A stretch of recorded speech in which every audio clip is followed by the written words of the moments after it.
conference room on the 14th floor of the Hargrove building had floor-to-ceiling windows that looked out over downtown Millhaven, and on the morning of the mediation, the sky was the particular shade of gray that makes a city look like it's holding its breath.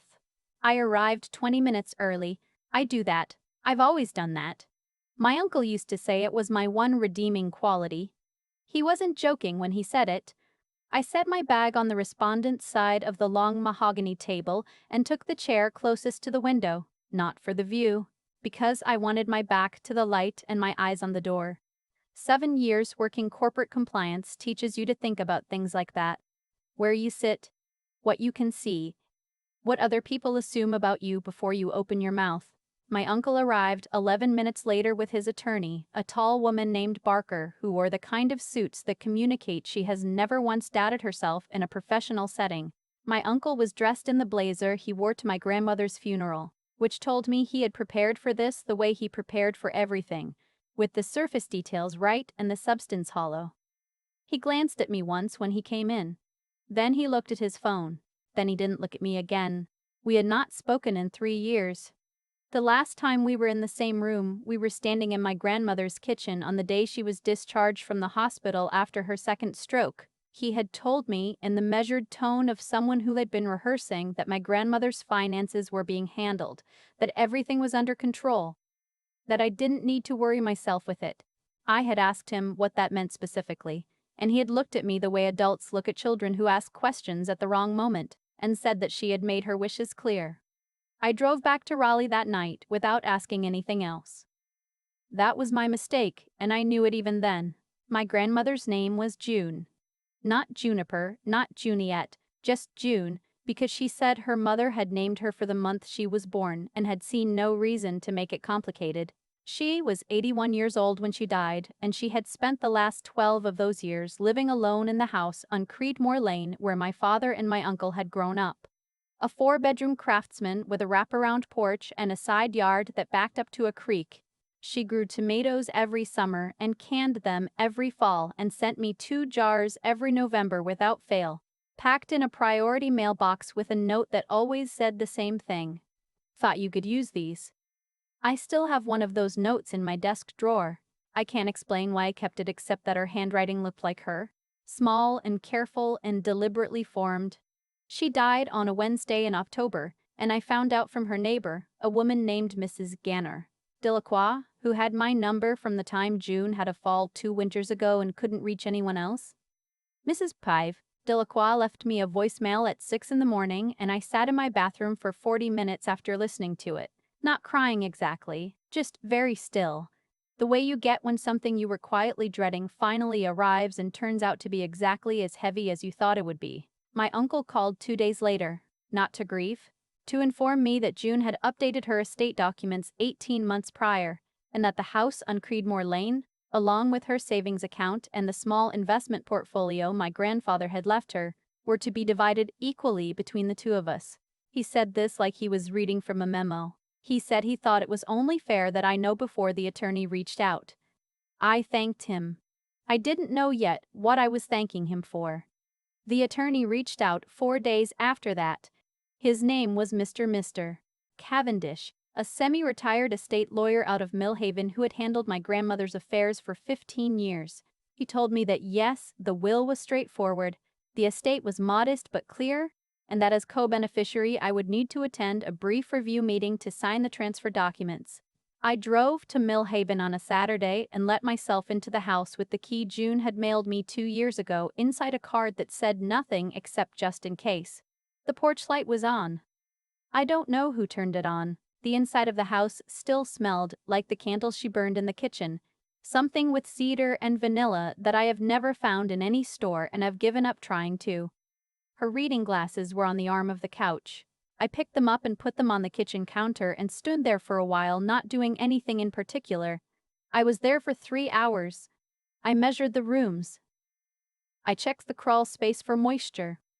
I photographed the water heater and the electrical panel.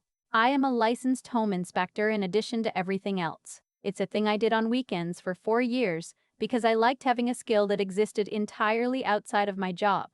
June always said that the smartest thing a person could do was know how things worked. Houses, engines, people. She was right about most things. I had just gotten back to my apartment in Raleigh when the certified letter arrived. My uncle was contesting the will. His attorney argued that the estate documents had been signed during a period of cognitive decline, that June had been unduly influenced by outside parties, and that the property and assets should therefore be transferred in full to him as the longer-term, more present family member. Outside parties.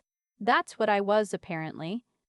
I read that letter at my kitchen table, and then I read it again, and then I set it down and looked at my ceiling for a long time.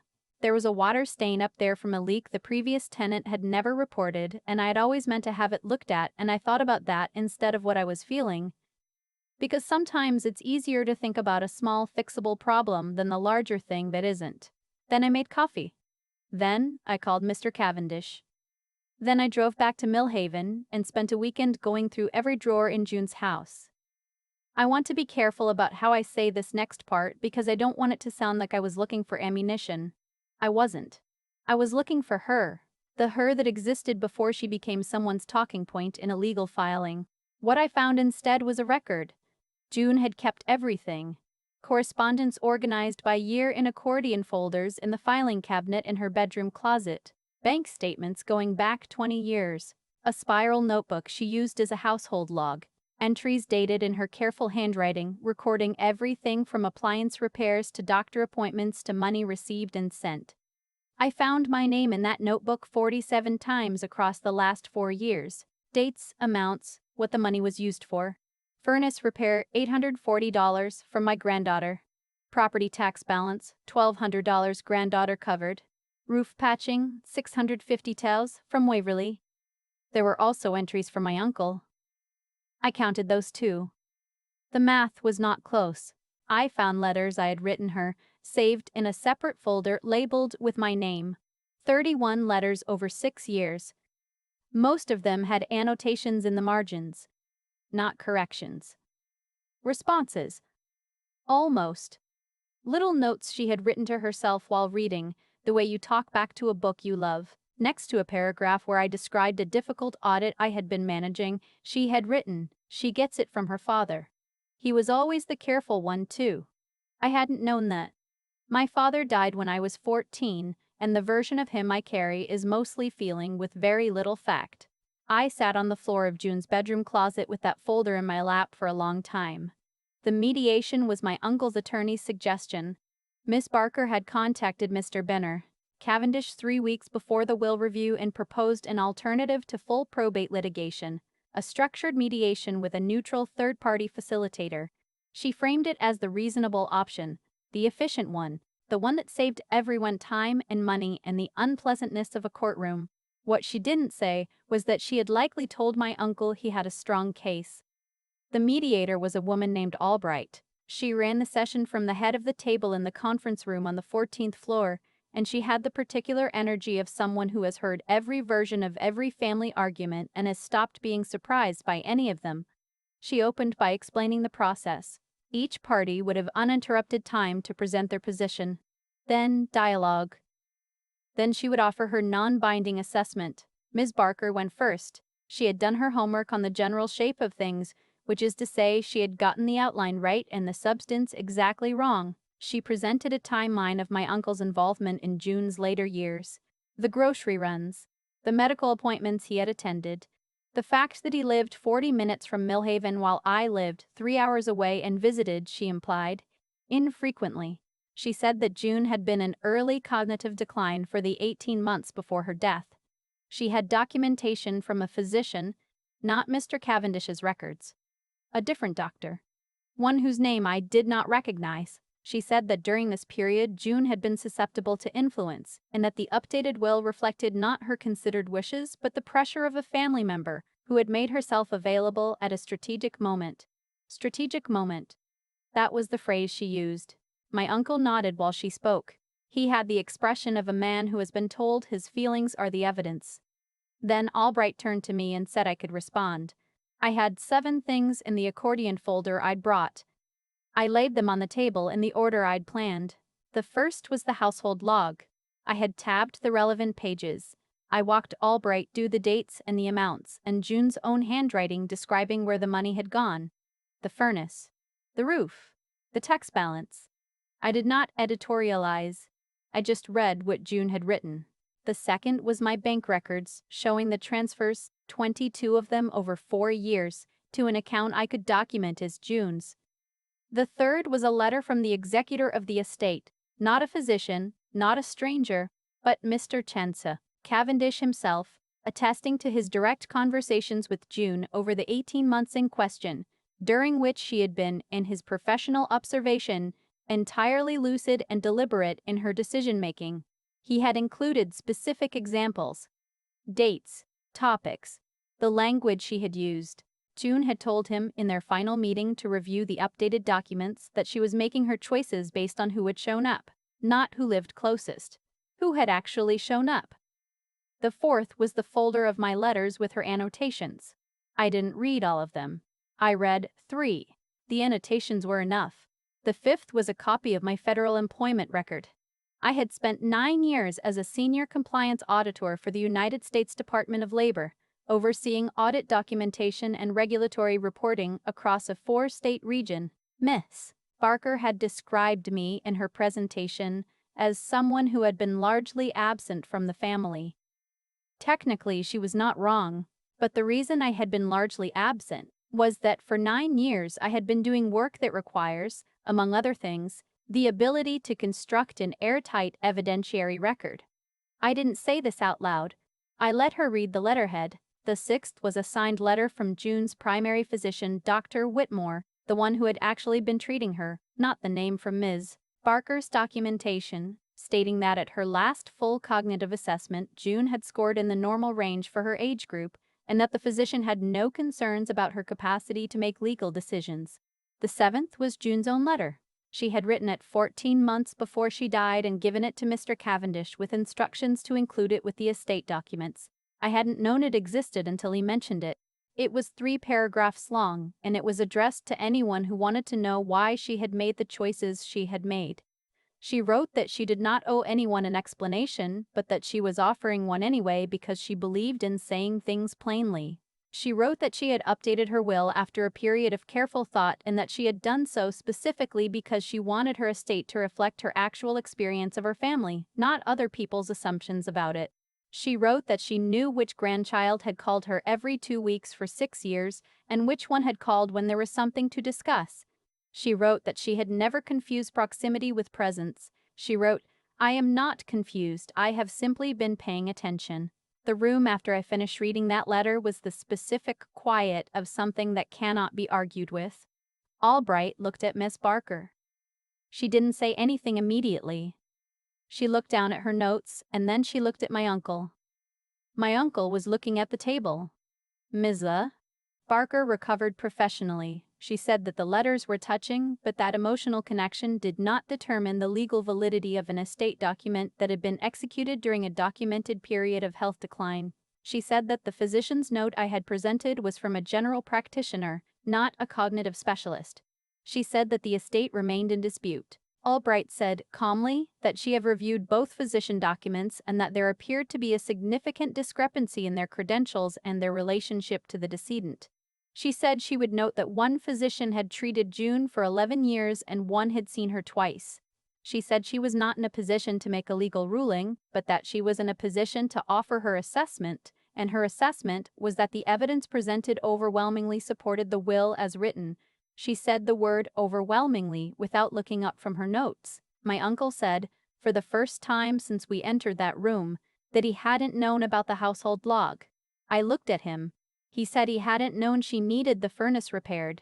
He said the last time he had spoken to June about money she had told him she was fine. I said that she told everyone she was fine. That was who she was. She didn't ask for help. She only ever noticed, very quietly, who offered it. Ms. Barker put her pen down. My uncle sat back in his chair. Something changed in his face. Not immediately. Not all at once, but the ways light changes in a room when a cloud moves. He said he had thought he was doing enough. He said he had brought her groceries. He said he had driven her to appointments. I said I knew. I said I wasn't arguing with that. He said he hadn't realized. He said it twice. And the second time it sounded less like a defense and more like he was telling himself something he hadn't let himself say yet. We sat in that conference room for another 20 minutes after Albright concluded the session. Ms. Barker stepped out to make a call. The mediator excused herself. It was just the two of us and the gray Millhaven sky through the floor-to-ceiling windows. My uncle asked me when I had started sending her money. I told him. I told him about the first time. A phone call where June had mentioned, almost in passing, that the furnace was making a sound and she was waiting to see if it resolved itself, and I had known, because I had been inside that house and I understood how old the furnace was, that it wasn't going to resolve itself. So I sent her money the next day and told her to call someone, and she did, and then she wrote it down in her notebook because June wrote everything down. He was quiet for a moment. Then he asked why I hadn't told anyone. I told him it hadn't occurred to me that it was something that needed to be announced. I hadn't done it so that it would be on record somewhere. I had done it because she needed a furnace and I had money and she wouldn't ask.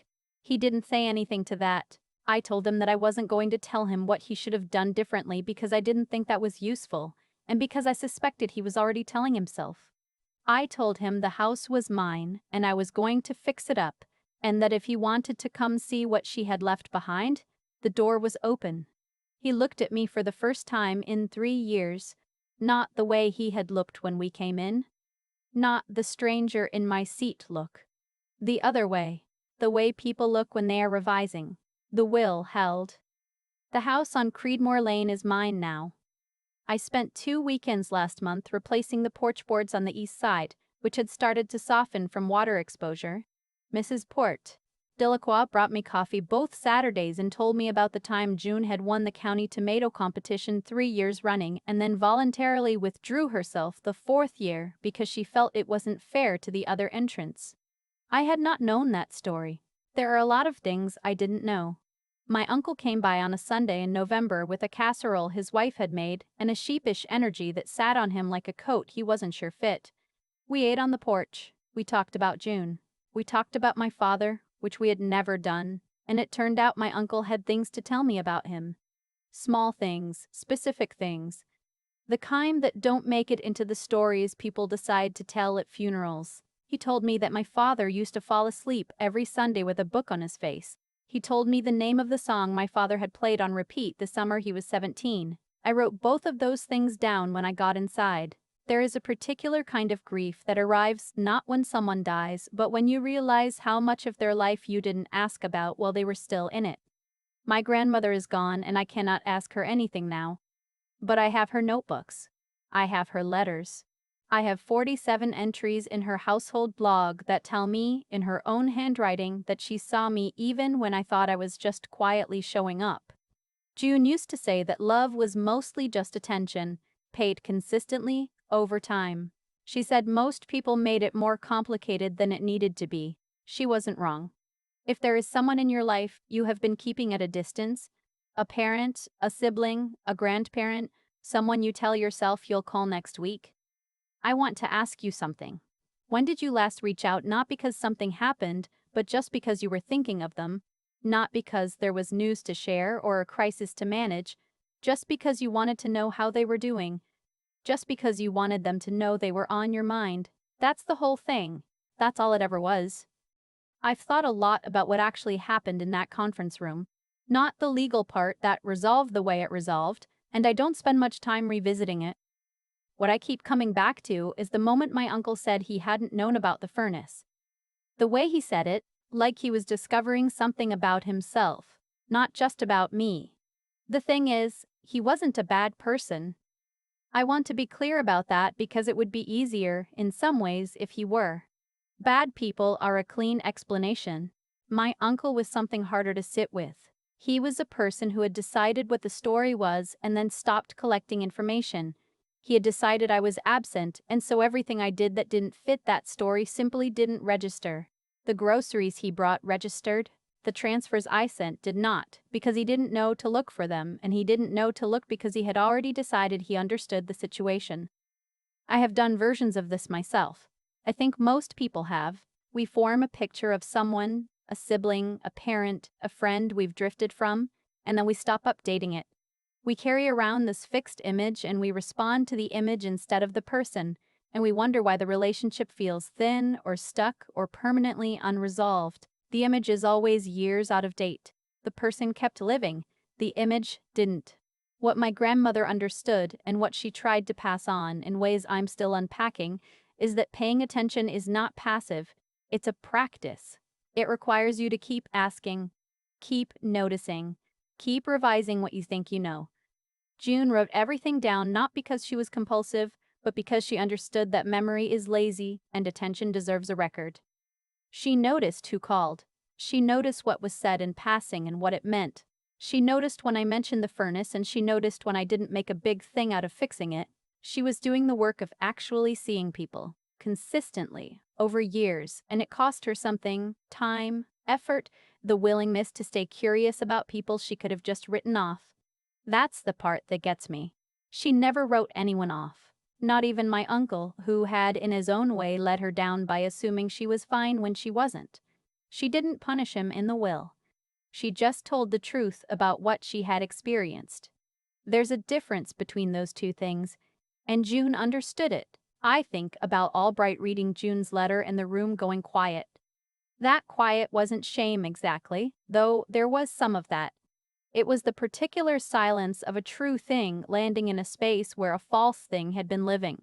My uncle had built his case on an assumption, and June had, from 14 months in her grave, simply corrected it, not with anger, with evidence, with her own careful handwriting and her own clear sentences and the word attention doing all the work. The hard thing about integrity is that it doesn't announce itself. You don't get credit for the furnace payment in the moment you make it. You don't get acknowledged for the letters or the calls or the quiet consistency of showing up without being asked. It accumulates invisibly, and sometimes it never gets seen at all. But sometimes, not always, not reliably, but sometimes the record is there when it matters. June kept the record. I kept mine without knowing I was keeping it. And when the moment came, the truth was already assembled. All I had to do was bring it to the table. I still think about her reading glasses on the arm of the couch.